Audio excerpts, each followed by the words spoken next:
মিশর বিশ্বের প্রথম সুপার পাওয়ার ফেরাউনের শহর।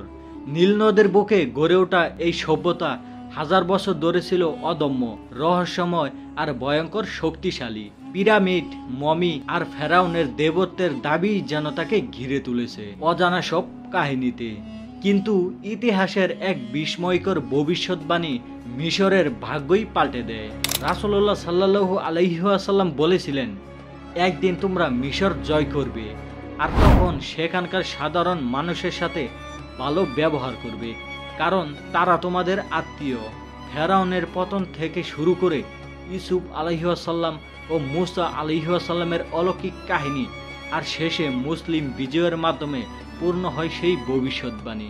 আজকের এই যাত্রায় আমরা খুঁজে দেখব মিশরের শক্তি, রহস্য আর ইসলামের জয়যাত্রার ইতিহাস। তো পুরো ভিডিওর সাথেই থাকুন। রাসূলুল্লাহ সাল্লাল্লাহু আলাইহি ওয়াসাল্লামের ইন্তেকালের পর মুসলিম সেনারা হযরত ওমর রাদিয়াল্লাহু তাআলা আনহু-এর নেতৃত্বে রোমান সাম্রাজ্যকে পরাজিত করতে থাকে। ধীরে ধীরে সিরিয়া, ফিলিস্তিন সহ বিশাল অঞ্চল মুসলমানদের অধীনে আসে। তবে তখন হঠাৎ করেই এক মহামারী ছড়িয়ে পড়ে, যাতে বহু সাহাবী ও সেনাপতি শহীদ হন। এ অবস্থায় হযরত ওমর রাদিয়াল্লাহু তাআলা আনহু নতুন সেনাপতিদের নিয়োগ দেন। তাদের মধ্যে একজন ছিলেন আমর ইবনে আস রাদিয়াল্লাহু তাআলা আনহু। তার নেতৃত্বেই মুসলিম বাহিনী রোমানদের হাত থেকে মিশর জয় করে নেয়। কেন মিশর এত শক্তিশালী? তার কারণ ছিল নীলনদ। পৃথিবীর সবচেয়ে বড় নদী নীলের তীরেই গড়ে ওঠে প্রাচীন মিশরের সভ্যতা। পানির কারণে কৃষি, বাণিজ্য, জনসংখ্যা দ্রুত বৃদ্ধি পায়। এর ফলেই মিশর পরিণত হয় বিশ্বের প্রথম সুপার পাওয়ারে। প্রায় 5000 বছর আগে রাজা নারমার মিশরকে ঐক্যবদ্ধ করে প্রথম রাজ্য প্রতিষ্ঠা করেন। এরপর ধারাবাহিকভাবে ফেরাউনরা শক্তিশালী সাম্রাজ্য গড়ে তোলে। প্রথমে ফেরাউনরা শুধু রাজা ছিলেন, কিন্তু ধীরে ধীরে তারা নিজেদের দেবতা হিসেবে দাবি করতে শুরু করেন। ফেরাউনদের জন্য একটি ধর্ম সৃষ্টি হয়, যেখানে বলা হতো ফেরাউনই পৃথিবীতে ঈশ্বর। তার উপাসনা করলে তবেই মানুষ পরকালীন মুক্তি পাবে।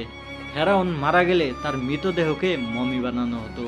মমি তৈরির জন্য শরীর থেকে মস্তিষ্ক, ফুসফুস, লিভার ইত্যাদি বের করে বিশেষ লবণে শুকানো হতো। এরপর তেল ও মধু মেখে ব্যান্ডেজে মুড়ে সোনার কফিনে রাখা হতো। এর সাথে থাকতো খাবার পানি, সোনা ও হৃৎপিণ্ড। প্রত্যেক ফেরাউন চাইতেন মৃত্যুর পর তাকে স্মরণীয় রাখতে, তাই তারা নিজেদের জন্য বিশাল পিরামিড নির্মাণ করতেন।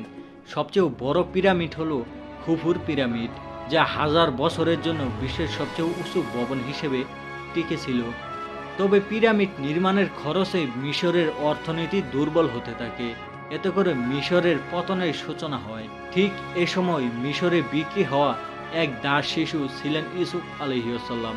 পরে তিনি ফেরাউনের অর্থমন্ত্রী হন এবং দুর্ভিক্ষ থেকে মিশরকে রক্ষা করেন। তার হাত ধরে মিশরে বনি ইসরায়েলদের বসবাস শুরু হয়। কিন্তু পরবর্তী ফেরাউনরা বনি ইসরায়েলকে দাস বানিয়ে ফেলে।